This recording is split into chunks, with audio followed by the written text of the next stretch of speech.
द्वितीय वर्ष की अगली कक्षा में आपका स्वागत है। आज हम पढ़ेंगे सामाजिकरण के बारे में, या कह सकते हैं सामाजिक विकास।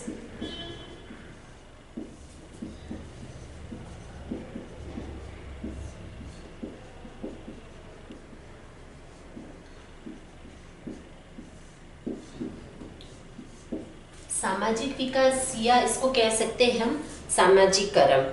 सामाजिकरण किसे कहते हैं? जब बच्चा जन्म लेता है और जन्म लेने के बाद जो समाज के अन्य लोग होते हैं या व्यक्ति होते हैं, उनके संपर्क में आने से उस बच्चे के व्यक्तित्व में, आचरण में जो अंतर दिखाई देता है हमें, वह कहलाता है सामाजिक परिवर्तन या सामाजिक विकास कह सकते हैं या सामाजिकरण। इस प्रक्रिया को जो दूसरों के संपर्क में आते ही बच्चों का विकास जो शुरू हो जाता है, उसे कहा जाता है सामाजिक प्रक्रिया या सामाजिकरण की प्रक्रिया कह सकते हैं। सामाजिकरण से ये कह सकते हैं कि हम बच्चों के अंदर जो विकास होता है वह बहुत ही तीव्र गति से बढ़ने लगता है। वह समाज के कई लोग, जैसे हमारे आस पड़ोस के, हमारे परिवार के सदस्य हैं, समाज के अन्य किसी भी हम क्षेत्र में जाते हैं तो वहाँ के लोग हैं, शिक्षा में देखें तो विद्यालय है, और अन्य किसी नए किसी अन्य लोगों से हम समाज में हर तरह के लोग, हर जाति के, हर क्षेत्र के, हर भाषा बोलने वाले, अलग अलग भाषा बोलने वाले, हर तरह के जिनकी सोच समझ जो कि एकदम अलग अलग होती है, तो उनसे हम उनके संपर्क में हम आते हैं। तो उनके संपर्क में आने से कई ऐसी शिक्षाएं होती है जो हमें घर पर न रहकर या विद्यालय से, इसके अलावा जो हमें मिलती है शिक्षा, वो कह सकते हैं एक हमारे अंदर सामाजिकरण उसको कहा जा सकता है। कि ऐसी शिक्षा जो हमें न तो समाज से, केवल न समाज से और न ही स्कूलों से मिले, उसके अलावा यानी कि इन दोनों के अलावा जो शिक्षा हमें ग्रहण होती है, यानी कि इन सब का समावेश, इन तीनों अवस्थाओं का जो समावेश हमारे अंदर आता है, उसको कहा जाता है सामाजिक विकास। उससे हमारे अंदर बहुत ही अच्छा विकास होता है। इसके अंतर्गत एक सामाजिकरण की जो समायोजन की जो अवस्था होती है वह होती है सामाजिक समायोजन जो होता है,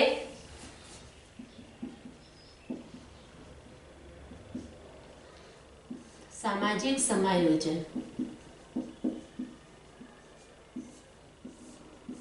ये ऐसी अवस्था होती है जिसके अंतर्गत बच्चे हर तरीके से, या कह सकते हैं हम उनके व्यवहार में हर तरीके से चेंजिंग आना शुरू हो जाता है। वह अवस्था कहलाती है सामाजिक समायोजन की।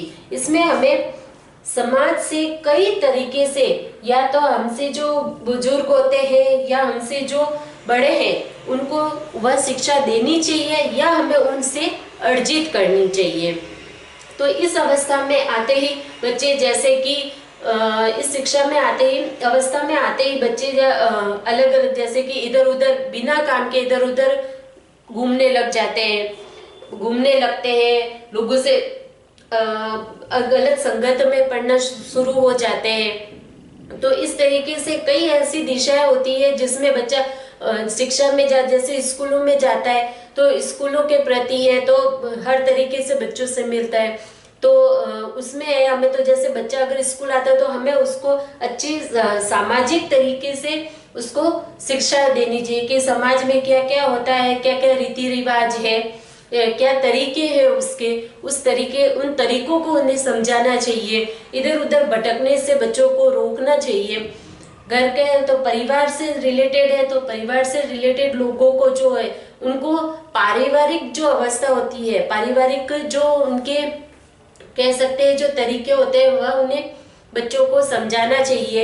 इस तरीके से बच्चों में सामाजिक समायोजन की जो अवस्था है उसको उस पे हम एक तो अधिकार कर सकते हैं एक तरीके से, या उसका विकास कर सकते हैं। तो इस तरीके से सामाजिक जो विकास है उसको और जितना हम हो सके अच्छा बनाने की कोशिश कर सकते हैं। फिर आता है हमारे सामाजिकरण के कुछ तत्व।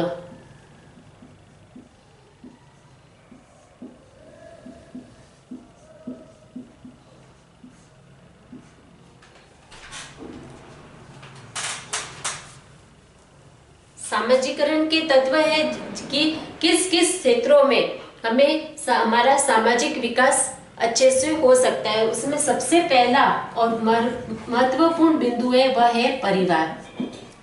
परिवार ऐसी जगह है जहाँ पे हमें बच्चे को जन्म लेने के तुरंत बाद जो शिक्षा मिलती है वह परिवार से मिलती है।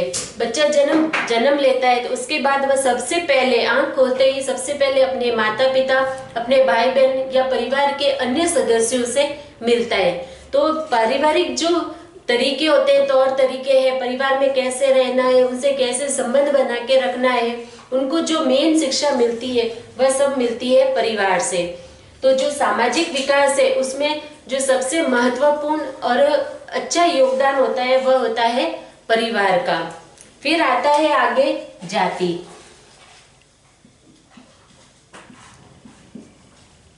जाति हम देखेंगे हमारे देश में हर तरीके की जाति के लोग रहते हैं। उन सारे लोगों का अपना अपना अलग अलग रीति रिवाज होता है, हर तरह के अलग तरीके होते हैं। तो उस जिस तरीके से अलग अलग लोग होंगे उनके अलग अलग रीति रिवाज तरीके होंगे, तो जब वह हमसे मिलते हैं तो उन सारे तरीकों के या रीति रिवाजों की जो शिक्षा होती है वह हमें मिलती है। उनके संपर्क में आते ही हमें वह शिक्षा हमें भी मिलती है, उन तरीकों का ज्ञान हमें भी होता है। तो इस ज्ञान को अर्जित करते ही हमारे अंदर सामाजिक विकास उत्पन्न होने लगता है।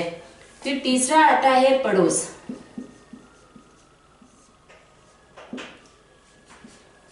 हमारे पड़ोसी, आसपास के जो लोग होते हैं, पड़ोस में हमारे जो लोग रहते हैं वह अलग जात के होते हैं, उनकी भाषा अलग होती है, उनकी सोच, उनकी रहन सहन, उनका तौर तरीका, उनका आचरण, ये सारा उनका अलग होता है। तो बच्चे अक्सर उनको देखकर भी काफी चीज सीखते हैं। तो जिस तरीके से परिवार है, जाति है, हमारे सामाजिक विकास के लिए जरूरी है, उसी तरीके से पड़ोसी, यानी कि अगर बुरा पड़ोसी आएगा तो उसकी संगत का असर जरूर हमारे बच्चों पे पड़ता है। वैसे अगर अच्छा पड़ोसी अगर होगा तो उसका असर हमारे बच्चों पर अच्छा पड़ेगा। तो अच्छे पड़ोसी भी एक ऐसा महत्वपूर्ण तत्व है जिसके कारण सामाजिक विकास अच्छे से हो सकता है। फिर आगे आता है चौथा पॉइंट, शिक्षक संस्थाएं।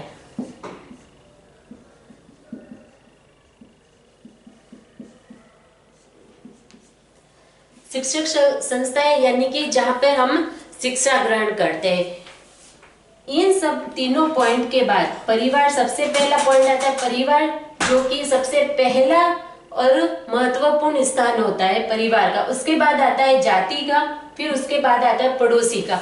इन तीन अवस्थाओं को पार, या कह सकते इन तीन तत्वों को पार करने के बाद बच्चा जब बड़ा हो जाता है वह कदम रखता है शिक्षा की ओर, यानी कि स्कूल है, कॉलेजेस है, या उससे भी उच्च जो शिक्षा प्राप्त करते हैं तो वहां की कॉलेजेस, तो उसमें जाता है। जो शिक्षा हमें परिवार से, जाति से, पड़ोसी से नहीं मिलती है वह शिक्षा हमें कई बार स्कूलों में है, कह सकते हैं, या कॉलेजेस में मिल जाती है। तो शिक्षक संस्थाएं भी एक इतना अच्छा माध्यम है, हमारे सामाजिकरण का बहुत ही अच्छा माध्यम है, जहाँ पर हम जाते हैं तो शिक्षकों का यह उद्देश्य होना बहुत ही जरूरी है, या उनको ये ध्यान में रखना बहुत जरूरी होता है कि बच्चों को किस तरीके से कैसी शिक्षा देनी चाहिए। क्योंकि बच्चा जब स्कूल में प्रवेश करता है सबसे पहले तो माता पिता के बाद सबसे बड़ा कर्तव्य, या कह सकते हैं कि जो सबसे अच्छा दोस्त जिसे मानते हैं वह गुरु होता है। तो हमेशा शिक्षकों का यह कर्तव्य होना चाहिए कि बच्चों को अच्छी से अच्छी और कैसी शिक्षा दे जिससे उनका सामाजिक विकास हो सके। फिर अगला आता है क्रीड़ा संघ क्षेत्र।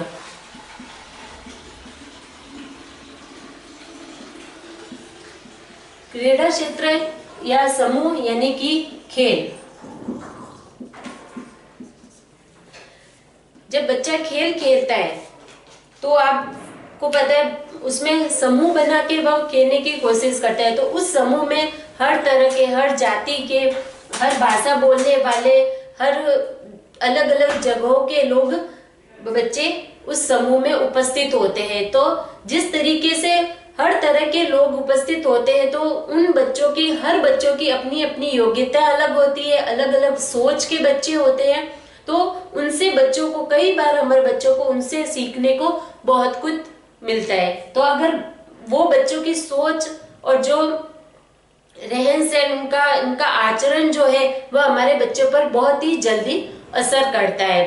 यानी कि हम कह सकते हैं जो मित्र मंडली होती है उनकी, क्रीड़ा समूह एक तरीके से कह सकते हैं मित्र मंडली, तो उससे भी बच्चों का सामाजिक जो विकास होता है वह बहुत ही अच्छे तरीके से होता है। उनमें हर तरह के जो लोग होते हैं, तो जो भिन्नता होते हैं या कह सकते हैं व्यक्तिगत जो भिन्नता मैंने आपको बताया था, वो व्यक्तिगत भिन्नताएं भी इस क्षेत्र में अच्छे से विकास कर सकती है। फिर इसके बाद आता है विवाह, यानी कि शादी। जैसे कि हम आपको पता है कि शादी यानी कि विवाह एक ऐसा सूत्र है जिसमें बनते ही दो ऐसे अनजान व्यक्ति, या कह सकते हैं दो ऐसे अनजान रिश्ते बनते हैं जो एक दूसरे को नहीं जानते हैं, एकदम एक दूसरे से अनजान होते हैं, एक दूसरे के आचरण से, व्यवहार से, उनके तौर तरीकों से, उनके बारे में एक दूसरे को बिल्कुल भी किसी भी तरह की जानकारी नहीं होती है। लेकिन शादी होने के बाद वही दो व्यक्ति, वही दंपति व्यक्ति एक दूसरे को अच्छा दिखाने के लिए कह सकते हैं कि एक दूसरे की परवाह करते हुए एक दूसरे की सोच को अपनाना शुरू कर देते हैं, एक दूसरे को समझना शुरू कर देते हैं, एक दूसरे को खुश रखने के लिए, जैसे पत्नी होती है तो पति को खुश रखने के लिए उनकी बातों को मानती है, या उनको क्या क्या अच्छा लगता है वह चीज अपनाने की कोशिश करती है, वही कार्य करने की कोशिश करती है जो उनके हस्बैंड को अच्छा लगता है। इसी के अनुसार हस्बैंड भी यही चाहता है, अपनी पत्नी को खुश करने के लिए यह करने की कोशिश करता है कि वह किस तरीके से खुश होगी, या मैं उसको क्या चीज दिलाऊं, या उसके मनोभावना को समझने की, एक दूसरे के मनोभावना को समझने की कोशिश करते हैं। तो विवाह एक ऐसा रास्ता है या ऐसा तत्व है जिसके द्वारा ऐसे दो व्यक्ति जो एक दूसरे को कभी न तो देखा हो, न मिले हो, न उनके आचार विचार मिलते हैं, एकदम अनजान एक दूसरे से व्यक्ति, वह कुछ ही समय बाद एक दूसरे को पूरी तरह समझने में लग जाते हैं, एक दूसरे की मनोभावनाओं को समझने लग जाते हैं और एक दूसरे को खुश रखना शुरू कर देते हैं। और ये सब किस कारण होता है? केवल सामाजिक विकास के कारण, कि एक दूसरे को वह समझने लग जाते हैं। फिर विवाह के बाद आता है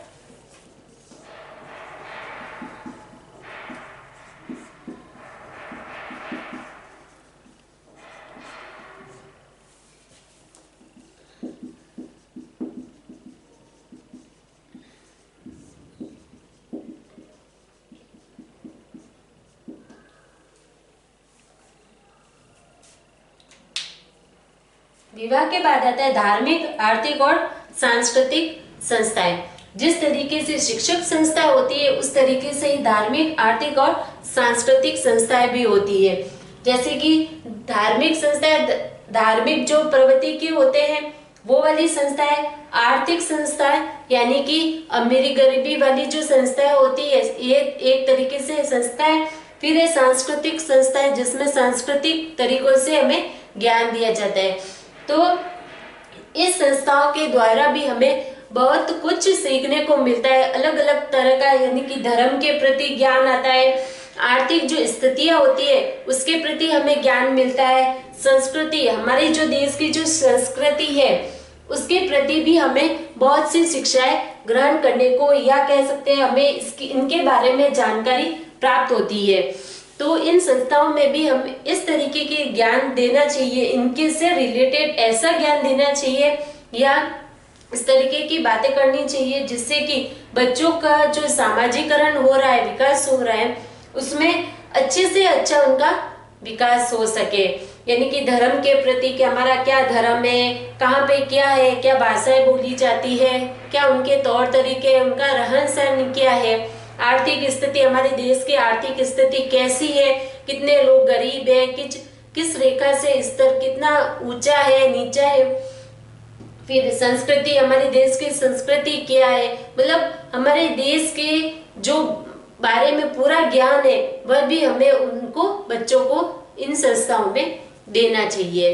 तो इस तरीके से मैंने आपको 7 पॉइंट बताए हैं कि सामाजिक विकास के लिए या सामाजिकरण के लिए सबसे पहला और महत्वपूर्ण जो तत्व आता है वह है परिवार, उसके बाद जाति, पड़ोसी, शिक्षक संस्थाएं, क्रीड़ा क्षेत्र, विवाह और धार्मिक, आर्थिक, सांस्कृतिक संस्थाएं। इन सारे तत्वों को लेकर ही हमारा जो विकास होता है या जो हम आगे की ओर बढ़ते हैं हमारे जीवन में, वह कहलाता है पूरी तरीके से सामाजिकरण। इसके द्वारा ही हम समाज में उठने बैठने, चलने फिरने, उनमें बात करने के लायक बन सकते हैं। इसलिए हमें या हमारे बड़ों को पूरी तरह या इन संस्थाओं को यही ध्यान में रखना चाहिए कि किस तरीके से हम बच्चे को एक अच्छा सामाजिक प्राणी बना सके और उसको अच्छे से उसका सामाजिकरण कर सके। फिर आता है आज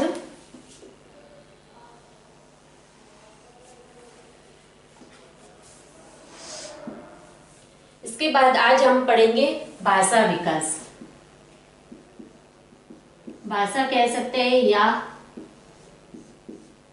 वाणी।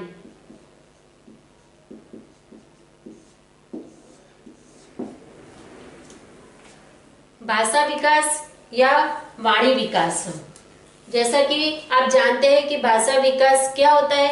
भाषा विकास की हमारे भाषा में या हम कह सकते हैं बोल चाल में जो विकास होता है वह भाषा विकास कहलाता है। या हम कह सकते हैं कि जो हमारी सोच है, जो हमारे सोचने और समझने की जो शक्ति होती है, वह किसी भाषा के रूप में एक मनुष्य से दूसरे मनुष्य तक पहुंचाने का जो माध्यम होता है वह कहलाता है भाषा विकास या वाणी विकास।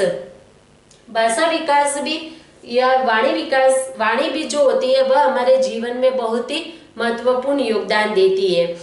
हम कैसा बोल रहे हैं, कैसा किसी व्यक्ति के साथ किस तरीके से हमारा व्यवहार है बोलने का, हमारे जो शब्द निकलते हैं उससे अगले व्यक्ति पर बहुत ही गहरा असर करता है। हम जैसे कोई हमसे मिलने आया और हम उससे अच्छे से बात नहीं करते, तू तड़ाक से बात करते, या कोई हमसे कुछ पूछ रहा है तो हम उसको हंस के या उसका अच्छा रेस्पॉन्स नहीं देते, तो अगला हमारे बारे में गलत सोचता है कि हाँ ये तो क्या है, घमंडी है इंसान है, ऐसा सोचा जाता है। ये बात नॉर्मल है। तो इसलिए हमें जो भी व्यक्ति है या जो हमसे मिलने आया या हमसे बातचीत करे तो हमें उससे अच्छे से व्यवहार से या अच्छे शब्दों में उससे अच्छे शब्दों का उच्चारण करके उसका आदर भाव करना चाहिए।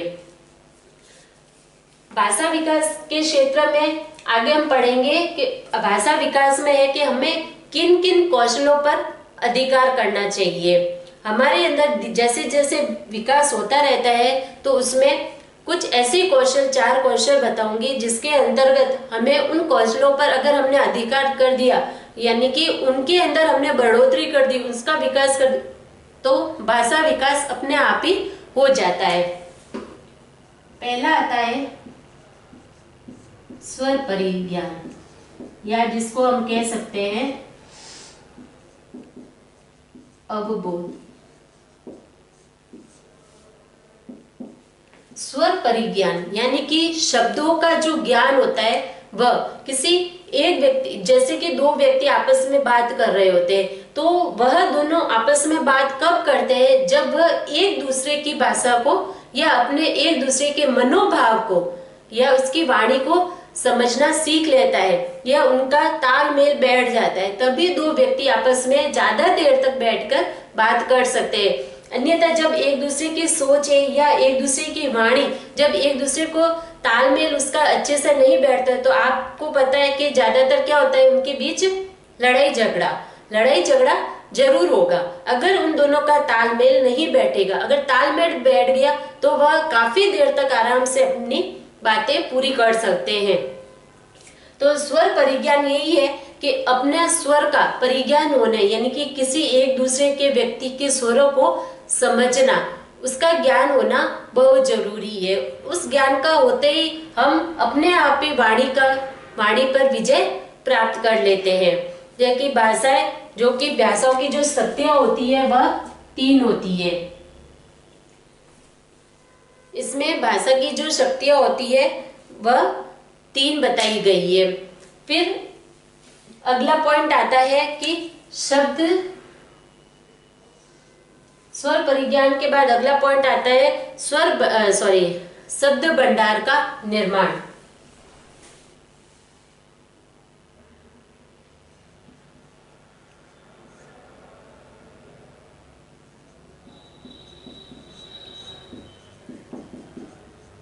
शब्द भंडार का निर्माण यानी कि शब्दों का भंडार, यानी कि बहुत शब्दों का जो भंडार, यानी कि बहुत तरीके से शब्दों को एकत्रित करना, यह कहलाता है शब्द भंडार। उसका अगर निर्माण हो जाए तो वाणी विकास अपने आप ही बढ़ जाएगा। जैसा कि आज कई लोगों से हम मिलते हैं, हर क्षेत्र में जाते हैं, कई हर तरह के भाषाओं के, हर विचारों के, हर जाति के लोग होते, तो उनसे हमको कई बार आपने देखा अलग अलग शब्द सुनने को, अर्थ उनका एक ही होता है लेकिन अलग अलग शब्द सुनने को हमें मिलते हैं। तो हर तरह के शब्दों को अपने अंदर समावेश करना, यानी कि अपने को ज्ञान अर्जित करना, यह कहलाता है शब्द भंडार। यानी कि हमारे अंदर बहुत से शब्दों का भंडार होना बहुत ही जरूरी है। जब मनुष्य ये चीज करना प्रारंभ कर लेता है तो हमारे अंदर वाणी विकास अपने आप ही स्वतः हो जाएगा। कैसे होगा कि जब हमारे अंदर कई शब्दों का भंडार होगा, तो जब हम वार्तालाप कर रहे होते हैं या किसी भी क्षेत्र में हम जाए तो हम उन शब्दों का उच्चारण कर सकेंगे, अन्यथा हमें मुंह बंद करके वहां पे बैठना पड़ेगा। फिर आता है तीसरा, वाक्य निर्माण। वाक्यों का निर्माण, शब्द भंडार यानी कि बहुत शब्दों का इकट्ठा होना। फिर आता है वाक्य का निर्माण। जैसे बच्चा धीरे धीरे बड़ा होता है तो वह पहले शब्दों को सीखना शुरू करता है, कुछ शब्दों के रूप में बोलता है। जैसे कि एक एक वर्ड कह सकते हैं हम, जैसे पानी को है तो पानी बोलेगा, खाने को तो मम बोलता है, भू बोलता है। इस तरीके से जो वह होता है बच्चा धीरे धीरे कुछ शब्दों को सीखता है। फिर जैसे जैसे वह धीरे बड़ा होता है तो वह कुछ वाक्यों का प्रयोग करना लग जाता है, छोटे छोटे वाक्यों को बोलना शुरू करता है। वह तुतलाकर भी बोलता है, कई बच्चे होते हैं हकलाकर भी बोलते हैं, लेकिन वह वाक्यों का निर्माण करना शुरू कर देता है। तो इस तरीके से बच्चे भी ये सारी चीजें वह कहाँ से सीखता है, अपने परिवार के लोगों से सीखना शुरू करता है। तो इस तरीके से वाक्य का निर्माण करना अगर शुरू हो जाए तो वाणी विकास अपने आप ही बन जाता है। फिर अगला पॉइंट आता है